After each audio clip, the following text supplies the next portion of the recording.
Welcome to mega 9 TV. నేను మీ జనని. గిరిజనుల సాంప్రదాయాలను బాహ్య ప్రపంచానికి తెలిసే విధంగా మన్యం ప్రాంతానికి మరింత మంది పర్యాటకులు వచ్చే విధంగా చర్యలు తీసుకుంటున్నామని అల్లూరి సీతారామరాజు జిల్లా కలెక్టర్ ఏఎస్ దినేష్ కుమార్ తెలిపారు. అరకు చలి ఉత్సవం ప్రజలకు బాగా నచ్చిందని, ఈ ఉత్సవంలో సరదాగా గడిపేందుకు వివిధ రాష్ట్రాల టూరిస్టులు రావడం సంతోషించదగ్గ విషయమని అన్నారు. టూరిజం పరంగా ఎక్కువ పర్యాటకులు విచ్చేసే విధంగా అరకును మరింత అభివృద్ధి చేస్తామంటున్న జిల్లా కలెక్టర్ దినేష్ కుమార్ తో మా Uttarandhra incharge Durga Prasad face to face చూద్దాం. అరకు చలి ఉత్సవాలు అయితే ఏర్పాటు చేశారు రాష్ట్ర ప్రభుత్వం.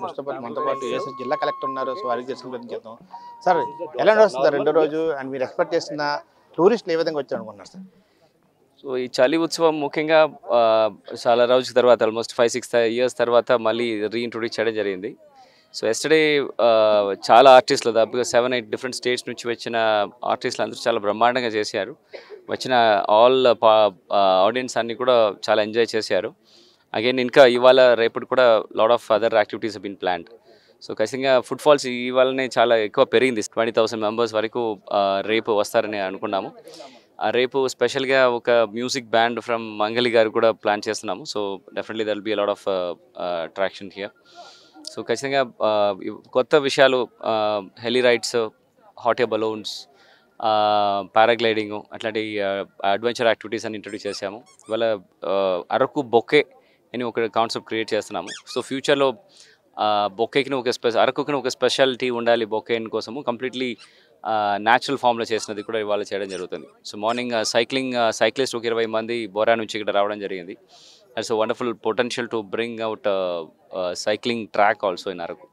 సో ఇట్లా వివిధ విషయాలు ఇంట్రొడ్యూస్ చేయడానికి ప్రయత్నం చేస్తున్నాము. So definitely it's a very varietal ఒక ఉత్సవంగా. It's not just only music మాత్రం పెట్టకుండా లాట్ ఆఫ్ అదర్ యాక్టివిటీస్ ఉండడం వలన people definitely are enjoying and definitely దీనివల్ల చాలా ఉపాధులు కూడా లోపల క్రియేట్ అవుతుందని అనుకున్నాం.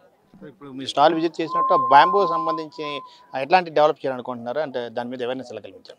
బ్యాంబూ మిషన్ కింద there is a big opportunity. Especially Maredumilli, Darakonda రీజన్స్లో చాలా పెద్ద ఎత్తున బ్యాంబూ ప్రొడక్షన్స్ ఉన్నాయి.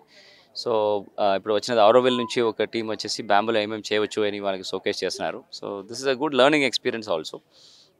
ఇది ఓన్లీ కమర్షియల్గా కాకుండా వెరీ ఆర్టిస్టిక్గా ఉండాలని కూడా ప్లాన్ చేసాము. So lot of learning from their side. ఫ్యూచర్లో ట్రైబల్స్ అందరికీ కూడా ఇట్లాంటి నైపుణ్యాలు చేసేస్తే వాళ్ళు డెఫినెట్లీగా ఈ లైన్స్లో కూడా బాగుంటుందని. సో డెఫినెట్లీ బ్యాంబూకి ఒక విలేజ్, బ్యాంబూ హెరిటేజ్ విలేజ్ ఒకటి ఫ్యూచర్లో క్రియేట్ చేయాలి. Either in Maredumilli or in Araku plan చేస్తున్నాము.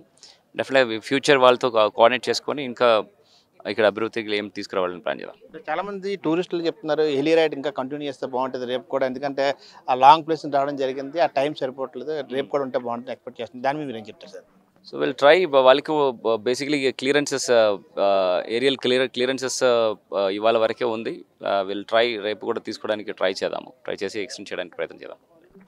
చూస్తున్నాం కదా, ఏదైతే జిల్లా కలెక్టర్ అదే చెప్తున్నారు, ఓవరాల్గా గిరిజన ఆ సంస్కృతి ప్రతి ఒక్కరికి తెలిసే విధంగా అరకు చలి ఉత్సవం ఏర్పాటు చేస్తాం. అదేవిధంగా బాంబు సంబంధించిన దాని విశేషత కూడా తెలిసే విధంగా ఒక అవేర్నెస్ కూడా ఆ కార్యక్రమం చేపట్టడం అని చెప్పేసి మనతో పాటు జిల్లా కలెక్టర్ తెలియపరచడం జరిగింది. గణేష్, దుర్గా ప్రసాద్, మెగా 9 టీవీ, అల్లూరి సీతారామరాజు జిల్లా నుండి.